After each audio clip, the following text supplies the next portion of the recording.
Alhamdulillah sehat walafiat. Ini ada apa? Saya bisa saya bantu? Ini Bu, saya mau minta waktu Ibu untuk mewawancarai tentang dilema etika pengambilan keputusan. Sekarang? Ibu. Silakan. Ya, Bu. Mulai dari pertanyaan yang pertama Ya, silakan. Selama ini, bagaimana Ibu dapat mengidentifikasi kasus-kasus yang merupakan dilema etika atau moral? Kalau permasalahan itu, saya tahu konflik itu antara berbenturannya antara aturan sekolah dengan kebutuhan pribadi para siswa. Kadang ada siswa yang terlambat berangkat sekolah, tapi dia tetap masuk, berarti sudah ada niat yang semangat yang sangat tinggi untuk mengikuti pelajaran di sekolah walaupun dia datangnya agak terlambat. Ya.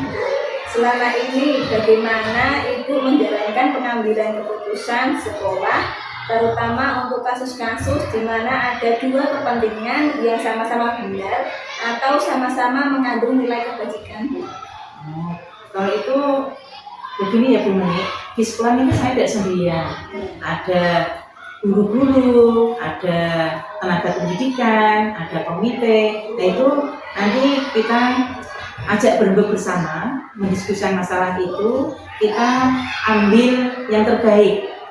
Ya, keputusan itu kita pertimbangkan sehingga tidak merugikan satu dengan yang lainnya. Berarti diambil Keputusan secara adil, jadi semuanya bisa tercover, tidak berat sebelah, tidak pilih kasih. Nah, selanjutnya Bu, langkah-langkah atau prosedur seperti apa yang biasanya Ibu lakukan selama ini? Kaitannya dengan tadi yang mengambil keputusan. Ya sebelumnya biar keputusan yang kita ambil nanti tidak salah langkah, kita kumpulkan informasi yang terkait dengan permasalahan yang ada. Kita pertimbangkan dampak keputusan yang nanti akan kita ambil, baik buruknya, nanti ada yang komplain atau tidak. Ya, jadi kita buat rencana semata mungkin untuk mengambil keputusan agar semua pihak tidak merasa dirugikan. Jadi nanti ada diskusi juga ya? Iya, kita diskusikan. Nah, untuk pertanyaan yang keempat ya, hal-hal apa saja yang selama ini Ibu anggap efektif dalam pengambilan keputusan pada kasus-kasus dilema etika? Dalam mengambil keputusan dilema etika, kami biasanya mengambilnya secara transparan dulu, transparan. Jadi ini ada prosedur-prosedur yang harus kita ikuti dalam pembuatan keputusan ini sesuai dengan prinsip-prinsip yang ada yang sudah kita sepakati di sekolah kami. Disepakati seluruh warga sekolah ya. Nah, untuk hal-hal apa saja yang selama ini merupakan tantangan dalam pengambilan keputusan pada kasus-kasus dilema etika? Memang terus terang dalam pengambilan keputusan itu tidak semuanya bisa terima, pasti ada tantangannya, tidak terus mulus-mulus seperti jalan tol ya Bu Meni ya, pasti ada tantangan, dari itu tantangan dari dalam, dari luar, misalnya ketidakpastian keputusan yang kurang tepat sasaran, itu kadang juga pernah terjadi seperti itu Bu Meni. Jadi nanti tantangannya dari semua kepentingan. Iya. Untuk pertanyaan selanjutnya, apakah Ibu memiliki sebuah jadwal tertentu dalam sebuah penyelesaian kasus dilema etika? Nah, kemudian apakah Ibu langsung menyelesaikannya di tempat itu langsung atau nanti membuat jadwal itu seperti apa? Kalau jadwal sih tidak, Meni, karena permasalahan kan tidak boleh dijadwalkan, harus ada masalah enggak ya. Tapi kalau ada masalah, saya berusaha saya selesaikan hari itu juga, saat itu juga, biar tidak berlarut-larut, masalah itu sudah numpuk-numpuk, nanti malah akibatnya kurang baik. Nanti langsung, tapi ada langkah-langkah. Iya, ada langkah-langkah prosedur dalam misalnya kasus seperti ini, langkahnya apa? Itu harus kita jalankan sesuai dengan aturan yang ada. Fleksibel gitu. Iya, fleksibel. Nah, untuk pertanyaan selanjutnya Bu, adakah seorang atau faktor-faktor apa yang selama ini mempermudah atau membantu Ibu dalam pengambilan keputusan dalam kasus-kasus di bidang etika? Biasanya dalam kasus ini kami tidak hanya mengkondisikan di dalam Bu Meni, tapi juga minta ini melibatkan konsultan, ya, konsultan atau mediator dari luar yang bisa mendukung atau kita perlukan untuk menambah pandangan kami dalam pengambilan keputusan. Jadi tidak ada dalam situasi Iya. luar juga Iya. mediasi seperti itu ya. Iya. Berarti seluruh warga itu Ya terlibat stakeholder yang ada juga kita mintai pandangannya. Untuk pertanyaan yang terakhir Bu ya, dari semua hal yang telah Ibu sampaikan, pembelajaran apa yang dapat Ibu petik dari pengalaman mengambil keputusan di dunia etika? Kalau saya ini belajar dari pengalaman ya Mbak ya. Ini saya lebih suka keterbukaan, komunikasi dengan semua pihak. Jadi permasalahannya jelas. Jadi nanti saya dalam mengambil keputusan juga tepat sasaran dan mempertimbangkan semua aspek yang ada yang sesuai sehingga sangat fleksibel dalam perusahaan itu, tidak ada yang merasa dirugikan, tidak ada yang merasa diuntungkan. Sesuai dengan kondisi situasional yang diperlukan saat itu. Tapi harus seperti situasi yang terjadi. Ya. Itu sudah selesai pertanyaan saya Bu ya. Ya. Terima kasih karena Ibu kasih Sama-sama. menjawab pertanyaan dari saya. Ya. Semoga bermanfaat ya Bu ya. Amin. Ya. Oh ya.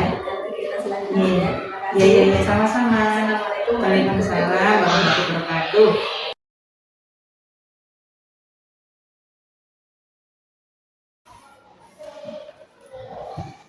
Assalamualaikum Bu Ati. Waalaikumsalam Bu Meni. Bagaimana Bu kabar hari ini Bu? Alhamdulillah sehat walafiat. Alhamdulillah Bu ya. Ya. Hari ini sibuk atau tidak ya Bu ya? Insya Allah saya sempatan waktu untuk Bu Meni. Oke, ini saya minta waktunya Bu ya untuk nanti wawancara tentang dirinya etika pengambilan keputusan Bu ya. Iya. Jadi nanti ada beberapa pertanyaan Bu. Iya. Nanti bisa Ibu jawab dengan sesuai dengan kondisinya Bu ya. Iya. Mulai sekarang ya Bu ya. Iya. Pertanyaan yang pertama. Nah, selama ini bagaimana Ibu dapat mengidentifikasi kasus-kasus yang merupakan dilema etika atau rujukan moral Bu? Iya. Kami bisa tahu jika ada dilema etika ketika ada situasi di mana kepentingan atau nilai-nilai yang bertentangan, misalnya jika ada siswa yang mengalami masalah di rumah dan itu berdampak pada sekolah, atau ketika ada keputusan yang sulit yang harus dibuat, kita harus berhati-hati dalam mendiskusikan dengan baik. Berarti sesuai dengan baik Bu ya. Ya. Nah, yang kedua ini Bu, selama ini bagaimana Ibu menjalankan pengambilan keputusan di sekolah, terutama untuk kasus-kasus di mana ada dua kepentingan yang sama-sama benar atau sama-sama mengandung nilai kebajikan. Kami biasanya duduk bersama tim dan membicarakan masalahnya. Kami pertimbangkan semua aspek dan mendengarkan pendapat orang lain. Kemudian kami membuat keputusan berdasarkan apa yang terbaik untuk semua pihak yang terlibat. Jadi semua pihak terlibat dari Iya. keputusan. Iya. Nah, pertanyaan ketiga, langkah-langkah atau prosedur seperti apa yang biasa Ibu lakukan selama ini? Ya. Pertama, kami kumpulkan semua informasi yang ada.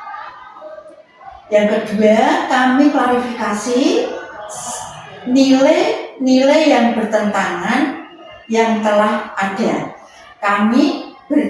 Untuk yang ketiga, kami bicarakan dengan tim untuk membuat solusi dan keputusan dalam menyusun rencana dan untuk melaksanakannya. Ya, ada beberapa langkah gitu ya. Iya. Nah, untuk pertanyaan yang keempat, hal-hal apa saja yang selama ini Ibu anggap efektif dalam pengambilan keputusan pada kasus-kasus dilema etika? Iya, terima kasih. Yang efektif adalah melibatkan semua pihak dalam diskusi, memanfaatkan semua orang yang tahu dan yang terjadi, dan membuat keputusan yang jelas dan adil. Kemudian komunikasi yang baik dan sangat membantu. Komunikasi dengan semua warga Bu ya. Iya, iya. Nah, untuk kelima, hal-hal apa saja yang selama ini merupakan tantangan dalam pengambilan keputusan pada kasus-kasus dilema etika Bu? Iya, terima kasih. Tantangan yang termasuk menghadapi situasi atau berbagai pihak, kesulitan memudahkan semua orang, dan membuat keputusan yang tepat ketika ada banyak faktor yang harus dipertimbangkan.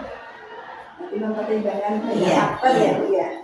Nah, untuk pertanyaan yang keenam ya Bu ya. Iya, iya. Ini yang keenam, apakah Ibu memiliki sebuah jadwal tertentu dalam sebuah penyelesaian kasus dilema etika? Nah, nanti apakah Ibu langsung menyelesaikan di tempat atau memiliki sebuah jadwal untuk menyelesaikannya, atau prosedur seperti apa yang akan Ibu jalankan? Ya, terima kasih. Kami tidak punya jadwal tetap, akan tetapi berusaha untuk menyelesaikan masalah secepat mungkin. Kami buat rencana, tindakan, dan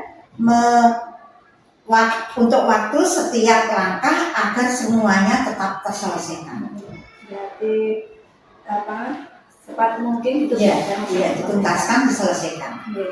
Untuk pertanyaan 7 Bu, adakah seorang atau faktor-faktor apa yang selama ini mempermudah atau membantu Ibu dalam pengambilan keputusan dalam kasus-kasus dilema etika? Iya, terima kasih. Dukungan dari tim sekolah, adanya pedoman yang jelas, dan bantuan dari kesulitan jika perlu sangat membantu. Dukungan dari pimpinan atau komunitas adalah juga yang terpenting. Berarti dukungan dari semua pihak Bu ya? Iya, iya. Dari aktif komunitas sekolah juga. Iya, iya. Nah, pertanyaan yang terakhir Bu ya. Iya, Nah, iya.